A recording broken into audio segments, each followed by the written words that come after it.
البراہ 60 to 75۔ یہ صدقات تو دراصل فقیروں اور مسکینوں کے لیے ہیں، اور ان لوگوں کے لیے جو صدقات کے کام پر مامور ہوں، اور ان کے لیے جن کی تالیف قلب مطلوب ہو، نیز یہ گردنوں کے چھڑانے اور قرض داروں کی مدد کرنے میں اور راہ خدا میں اور مسافر نوازی میں استعمال کرنے کے لیے ہیں۔ ایک فرض ہے اللہ کی طرف سے، اور اللہ سب کچھ جاننے والا اور دانا اور بینا ہے۔ ان میں سے کچھ لوگ ہیں جو اپنی باتوں سے نبی کو دکھ دیتے ہیں اور کہتے ہیں کہ یہ شخص کانوں کا کچا ہے۔ کہو وہ تمہاری بھلائی کے لیے ایسا ہے، اللہ پر ایمان رکھتا ہے اور اہل ایمان پر اعتماد کرتا ہے، اور سراسر رحمت ہے ان لوگوں کے لیے جو تم میں سے ایماندار ہیں۔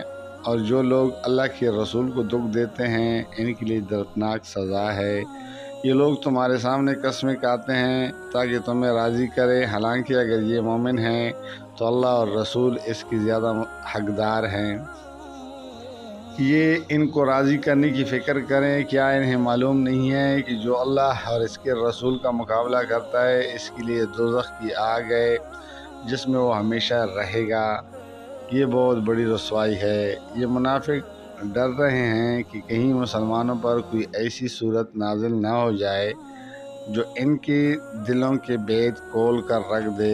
اے نبی صلی اللہ علیہ وسلم، ان سے کہو اور مذاق اڑاؤ، اللہ اس چیز کو کھول دینے والا ہے جس کے کھل جانے سے تم ڈرتے ہو۔ اگر ان سے پوچھو کہ تم کیا باتیں کر رہے تھے تو جھٹ کہہ دیں گے کہ ہم تو ہنسی مذاق اور دل لگی کر رہے تھے۔ ان سے کہو کیا تمہاری ہنسی دل لگی اللہ اور اس کی آیات اور اس کے رسول ہی کے ساتھ تھی؟ اب عذرات نہ تراشو، تم نے ایمان لانے کے بعد کفر کیا۔ اگر ہم نے تم میں سے ایک گروہ کو معاف کر بھی دیا تو دوسرے گروہ کو تو ہم ضرور سزا دیں گے کیونکہ وہ مجرم ہیں۔ منافق مرد اور منافق عورتیں سب ایک دوسرے کے ہم رنگ ہیں، برائی کا حکم دیتے ہیں اور بلائی سے منع کرتے ہیں، اور اپنے ہاتھ خیر سے روکے رکھتے ہیں۔ یہ اللہ کو بھول گئے تو اللہ نے بھی انہیں بلا دیا، یقیناً یہ منافق ہی فاسق ہیں۔ ان منافق مردوں اور عورتوں اور کافروں کے لیے اللہ نے آتش دوزخ کا وعدہ کیا ہے جس میں وہ ہمیشہ رہیں گے، وہی ان کے لیے موزوں ہے۔ ان پر اللہ کی پھٹکار ہے اور ان کے لیے قائم رہنے والا عذاب ہے۔ تم لوگوں کے رنگ ڈھنگ وہی ہیں جو تمہارے پیشرو کے تھے، وہ تم سے زیادہ زوراور اور تم سے بڑھ کر مال اور اولاد والے تھے۔ پھر انہوں نے دنیا میں اپنے حصے کے مزے لوٹ لیے، اور تم نے بھی اپنے حصے کے مزے اسی طرح لوٹے جیسے انہوں نے لوٹے تھے، اور ویسی ہی بحثوں میں تم بھی پڑے جیسے بحثوں میں وہ پڑے تھے۔ سو ان کا انجام یہ ہوا کہ دنیا اور آخرت میں ان کا سب کیا درا ضائع ہو گیا، اور وہی خسارے میں ہیں۔ کیا ان لوگوں کو اپنے پیشراؤں کی تاریخ نہیں پہنچی؟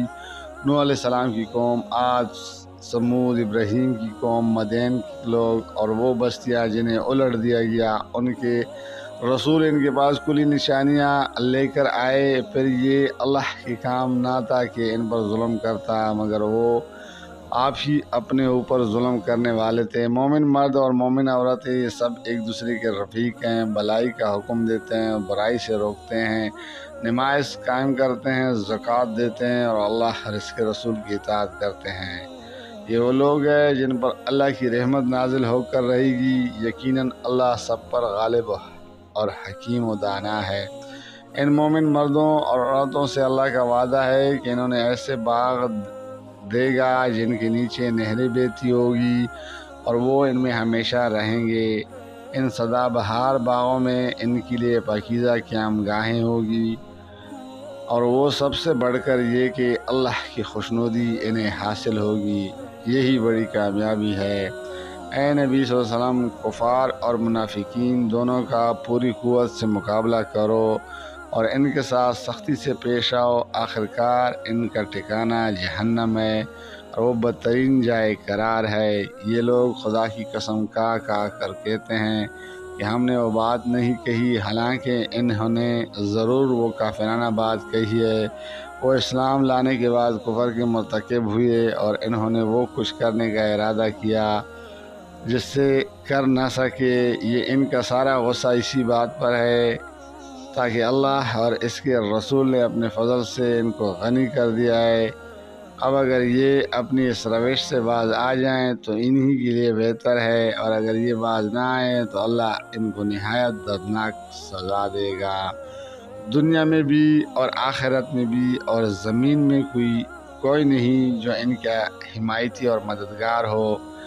ان میں سے بعض ایسے بھی ہیں جنہوں نے اللہ سے عہد کیا تھا کہ اگر اس نے اپنے فضل سے ہم کو نوازا تو ہم خیرات کریں گے اور صالح بن کر رہیں گے۔